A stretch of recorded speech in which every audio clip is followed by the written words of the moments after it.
Seguimos con el tema del pensamiento mítico y hemos estado hablando un poco de que hay un lugar o hay un estado humano donde, bueno, aparte de que el pensamiento mítico realmente no se puede erradicar, ¿no? Que en realidad, al igual que en el cerebro, van a existir siempre estas dos partes, la más racional y la más ancestral, emocional e inconsciente, tampoco se va a poder erradicar por mucho empeño que se ponga esta dimensión y, por ejemplo, en el sueño, ¿no? Está siempre presente. Y es interesante el lenguaje simbólico de los sueños, ¿no? Que Freud hablaba de él y un poco lo describía las diferencias que había entre el pensamiento cotidiano, diario, racional, lógico, coherente, y el pensamiento y y el sueño, ¿no? O la forma del sueño. Los procesos, ¿no? Sí. Y también por ejemplo, esto es también muy interesante. Tengo un amigo que tiene un laboratorio del sueño en Berlín y he estado varias veces. Una vez fui para que probara algo de su aparatesca, me ofrecí como conejillo de Indias. Y es interesante que es un laboratorio del sueño. Sin embargo, los sueños no juegan ningún papel allí, ¿no? Está todo reducido a curvas de electroencefalograma y de varios parámetros desde los cuales se intenta entender, ¿no? Pero la parte, digamos, simbólica, o la parte de la cual se podría extraer, se podría interpretar, se podría entender, no juega absolutamente ningún papel, ¿no? Se ha reducido a lo que se puede contar. Es como cuando vas al médico y tienes un síntoma y no sabes ver de dónde viene, y lo que te está buscando es dónde puede contar. Está buscando parámetros contables porque es la traducción en términos visuales. Y el sueño es visual, pero no lo puedes traducir en términos visuales mecánicos. Claro, y no tiene una estructura coherente y no tiene una estructura lineal como tiene nuestro pensamiento diario, ¿no? Entrenado. Sí. Y sueñas, te duermes unos minutos y sueñas y parecen horas. Hay algo ahí. Pero también lo que hablábamos antes de la hegemonía del pensamiento científico y su empeño por hacer desaparecer esta dimensión está muy integrado, porque casi que tratamos, no sé cómo lo haces tú, pero que tratamos los sueños como algo, en general se tratan como algo bueno que pasa, como se dice, como los pedos del cerebro, ¿no? Algo que no tiene ningún tipo de importancia, simplemente sucede, pero que no tiene interpretación ni relevancia. Sí, pero sí se ve un poco, ¿no? Es como, de hecho, ni se tiene en cuenta, ni se analiza. Y yo me acuerdo sobre todo, además es curioso porque conforme más racional de alguna manera me he ido haciendo, más racionales se han ido haciendo. Que no me lo esperaba. Es que lo decía Alberto Romero. Sí, decía eso, pero se dice Lo que sobra. Se dice en ciencia, como que los científicos mismos explican que no debe darse más importancia a un sueño que la que se da a los movimientos del estómago o del intestino. Claro, como si no fuesen importantes tampoco, ¿sabes? Habría que interpretarlo. Dios mío, sí. Qué desconexión, ¿eh? Sí, pero sí, ahí aparece, y entonces tú no sé, aparecen diferentes motivaciones humanas. O sea, cuando uno sueña, ¿no? Recuerdo un sueño mío, por ejemplo, te puedo contar que tenía hace mucho tiempo, hace muchos años, que me enamoraba de una silla. y el tema era, pues es totalmente absurdo, ¿no? Pero el tema era, creo, lo interpreto yo, al final interpreté esa posibilidad de conectar con nadie, porque la silla en el sueño representaba como algo que estaba ahí y que era como el objeto de mi amor, pero era inerte, claro, era inerte y no había ningún tipo de resonancia, ¿no? Es como, pero bueno, lo puedes ver como algo absurdo o lo puedes ver como una carencia, ¿no? Como algo que te dice que necesitas algo y no está, ¿no? ¿Te acuerdas de lo que decía Leolo? que era el mantra que repetía durante toda la película. Porque sueño, yo no lo estoy. Es que no sé si era porque sueño, yo soy. Creo. Porque sueño, yo no lo estoy. Yo no lo estoy. Yo no estoy loco. Porque sueño, no estoy loco. Porque sueño, no estoy loco, era. Porque sueño, yo no lo estoy. Él describe la locura que ve alrededor suyo y él, como sueña, no lo está. ¿En qué sentido? Soñar. ¿Qué sentido? Porque tiene una parte de ese pensamiento que se llamaría loco, pero que no es loco, que es el sueño. Por la búsqueda de sentido, ¿no? ¿Cómo se llamaba nuestro libro? Claro, los soñadores, claro. Sí, yo por ejemplo, bueno, me preguntas cómo lo hago. Yo es que tengo mucho interés en los sueños y desde pequeña y los recuerdo mucho. Yo supongo que es una cuestión de atención también, ¿no? Porque les presto mucha atención, claro. Los recuerdo cada noche y no siempre los apunto, pero muchas veces los apunto. Y a mí me ayuda a ver otras dimensiones de mí y a conocerme mejor, creo, que si no les prestase atención. Y sí que me doy cuenta de lo simbólico que hay. A veces me he dado cuenta hablando contigo, que era una simbología, que pensaba, como no me di cuenta, pero sí. Claro. Es que al contarlos también te das cuenta, ¿no? Es como... Y es este tema de contar los sueños, ¿no? De cómo atrapar un sueño con el lenguaje nuestro cotidiano, ¿no? Es imposible de atrapar y casi que se desvanece mientras le estás intentando encorsetar en un sistema, ¿no? De lógico y coherente. Sí, mira, Freud hablaba del contenido manifiesto, del contenido latente. Claro, ninguno de los dos es el sueño soñado, porque el sueño soñado es como algo que no puedes recuperar. Y es eso, tienes esa sensación de estar traduciendo. En sí el sueño ya es una traducción. Y lo que tú haces luego al contarlo es volver a traducir de manera que lo puedas expresar de alguna manera y compartir. Claro, traducir a un lenguaje común también. Sí, ¿no? más lógico para empiezas a meter juicios que claro, no están en el sueño. Claro. Esto es una absurdo, estructura, pero, ¿no? Para juicios y una estructura. Sí. Y al final son elementos, ¿no? Que van apareciendo, que se van sustituyendo unos a otros, y que te dejan unas sensaciones también, ¿no? Sí, yo creo que eso es súper importante, no solo qué ves, sino qué sientes. Y a mí lo que me está pasando mucho últimamente es que tengo unas sensaciones en los sueños súper intensas. Y creo que tengo que atender a esas sensaciones que tengo ahí porque me están diciendo algo de lo que me está pasando, ¿no? Y hay una sensibilidad muy especial en los sueños, que como en el mito, ¿no? Que es lo que veníamos hablando. Claro.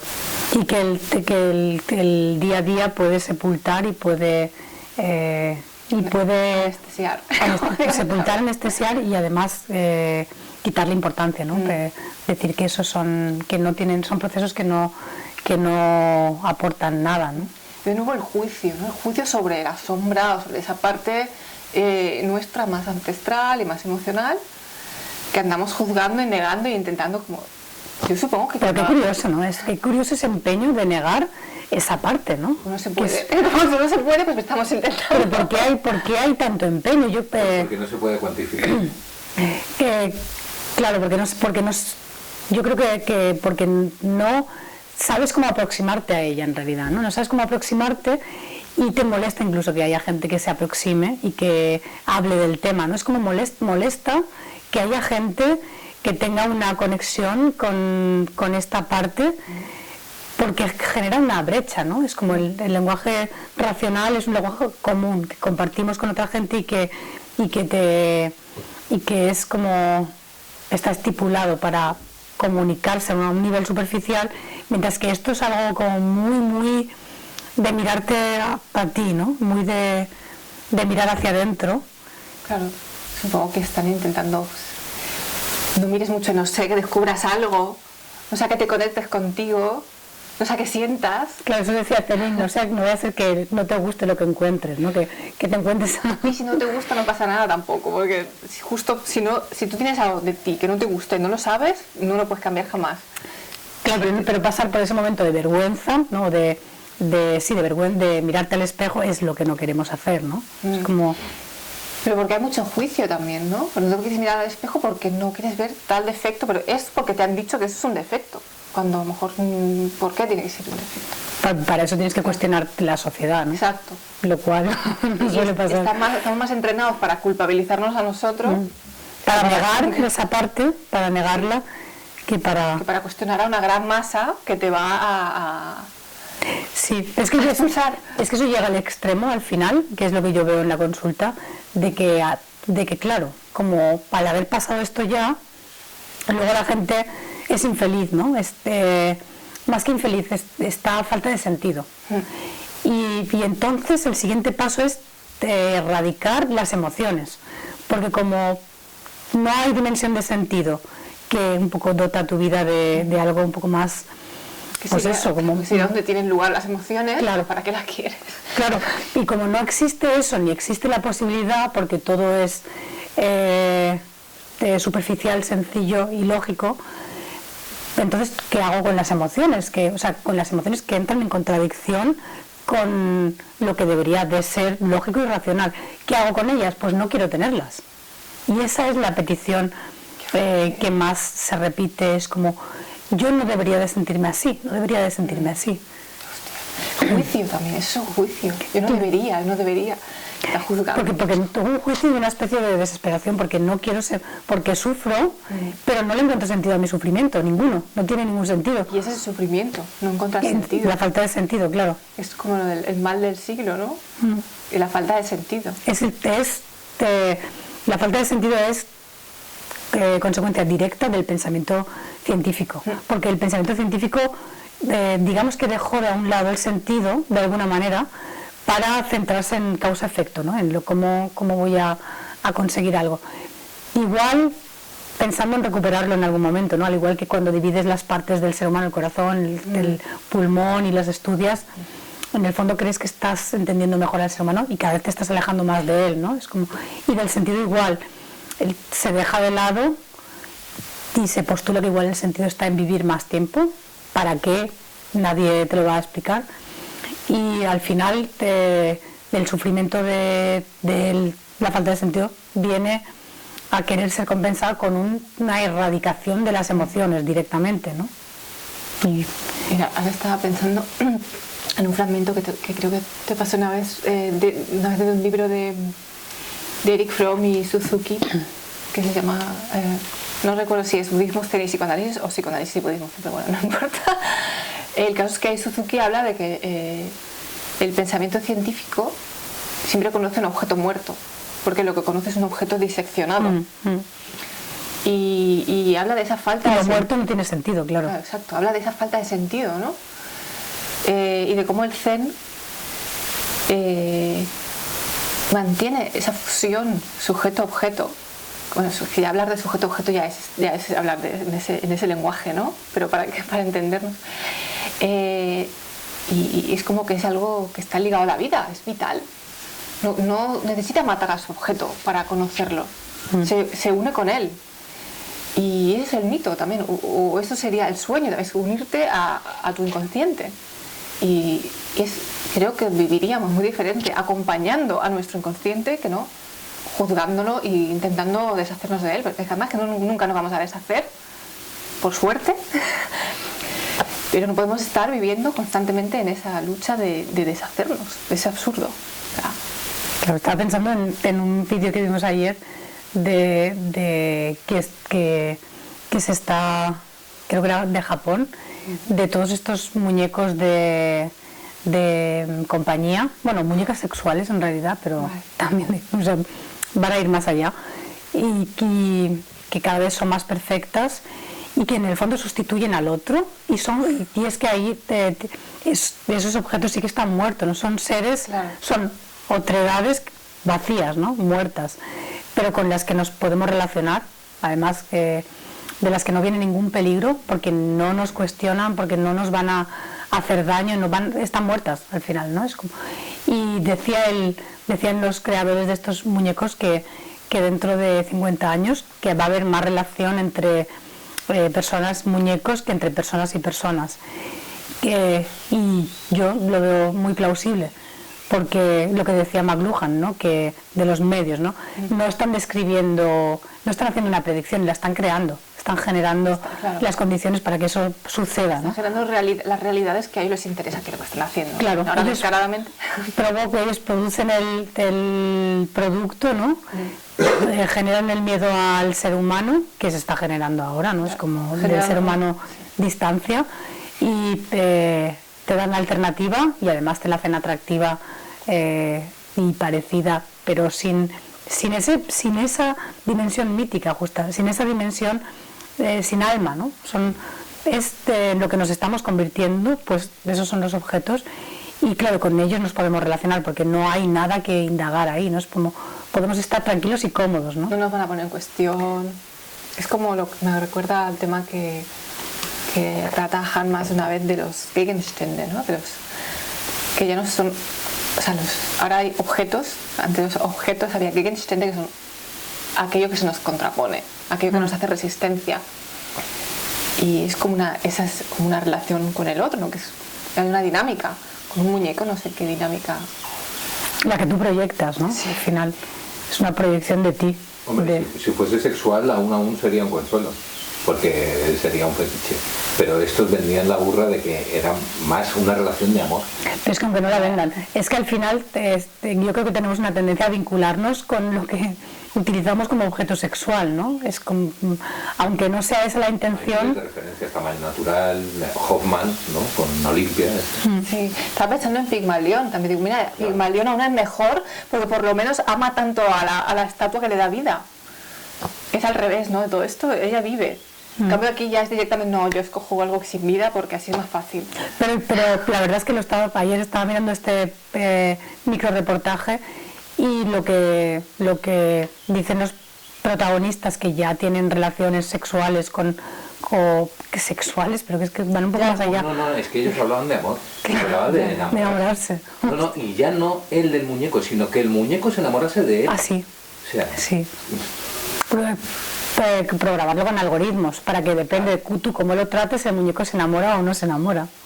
Pero que eso no es enamoramiento, eso es reacción, ¿no? Sí. Acción-reacción. Tú metes. Sí. Pero la gente que aparecía en los vídeos representaban valores totalmente actuales, como autonomía, no dependencia de nadie, ser capaces de engañarse, de gestionar tu día a día solo, ¿no? Pues, y ese es un valor que está ahora muy... como si no lo puedes hacer con una persona. Claro, pero la dependencia es algo que se está cuestionando fuertemente, ¿no? Es como desde diferentes ámbitos como el feminismo u otros, es como... Claro, yo entiendo que se cuestione cierta dependencia, por ejemplo, la Claro, la dependencia patológica, ¿no? De la que hablábamos en otro vídeo, ¿no? Pero dependencia en cierto sentido, sin estigmatizarlo, hay siempre. Y no pasa nada, no es nada malo. Claro, ¿no? es que lo contrario es soledad, al final. ya están vinculando esa independencia que es soledad. Bueno, este es te dan el muñequito, es como la galletita que le dan al perrito, ¿no? Para que nos aislemos. Y es al final lo que decías tú al principio del vídeo que hemos hecho antes, del sustituto. Es un sustituto. Fármaco. Claro, es un fármaco para no tener que mirar a este lado oscuro y tener un consuelo. Que oscuro está pensando, en realidad es más luminoso que oscuro. Lo que pasa es que lo han tildado de oscuro, o sea, es oscuro en el sentido de que no lo acabamos de entender porque estamos muy contaminados del pensamiento racional, pero tiene mucha más luz. Yo diría, es oscuro, pero eso no es algo negativo, ¿no? No. Mientras que lo otro oscuro, es una imposición, ¿no? sí. El otro es una imposición, una... Y que precisamente esa parte del misterio es la que tiene su encanto también, que no si se no, sepa todo. Es que si no es una desgracia, o sea, el misterio es necesario para la vida. Si no, es la vida, la nuda vida, ¿no? La vida desnuda, Claro. y puro mecanismo, eso no es vida. Y la verdad es que hay una pregunta ahí como muy básica, que es ¿por qué nos da tanto miedo? ¿Por qué nos da tanto miedo de este lado? Y yo creo que en parte porque llevamos siglos educándonos para que eso nos dé miedo, para rechazarlo, ¿no? Yo creo que siglos atrás era lo natural, no les daba miedo, no necesitaban tener ningún miedo a eso, pero con el miedo se consigue dar el poder al sustituto. Y ahora, mejor ejemplo que ahora ya, bueno, siempre lo ha habido, ¿no? Pero ahora, por ejemplo, lo estamos viviendo. Con el miedo le das el poder al sustituto, negando tu propia capacidad. De enfrentarte a esa parte, de mirarla, ¿no? De verla. De verla y de ver que no es tan terrible, ni tan mala, ni que hay que juzgarla y que te puede dar vitalidad. Y te la da, de hecho, no es que te la pueda, es que te da vitalidad. Y que la vitalidad solo puede venir de ahí, en realidad. No se puede sustituir. Y los de estos que nos gustan tanto de la última página, de estos dos argentinos, decían que os hablaban de que es algo progresivo, ¿no? Que ya lleva, y además como con saltos cuánticos en la historia de erradicar este tipo de pensamiento, que ellos hablan de un crimen, del asesinato del pensamiento mítico y que quedó relegado a la literatura, y ahora se está intentando erradicar también de la literatura. Qué fuerte. Es como para que quede exclusivamente un lenguaje técnico que es una nada llena de palabras. Me encanta la definición. Sí, porque ahora la literatura yo que cuando voy a España voy siempre a la única librería que hay en mi pueblo y veo un poco lo que hay. Y son todos los nuevos valores, ¿no? No es literatura, es como es moralina, de moral, de cómo hay que ser, de cómo hay que comportarse, totalmente. Es como, no hay apenas literatura ya. No digo que no haya, o sea, que no exista, pero vamos, la proporción y lo que se vende no tiene nada que ver con la literatura, ¿no? Ya también de ahí desaparece la dimensión mítica, simplemente manual de instrucciones de cómo hay que comportarse, de cómo hay que ser. Wow. O sea que lo tenemos un poco... Bueno, yo he dicho en el intermedio que el único fármaco bueno es este. Pues venga, Hay que hasta la próxima.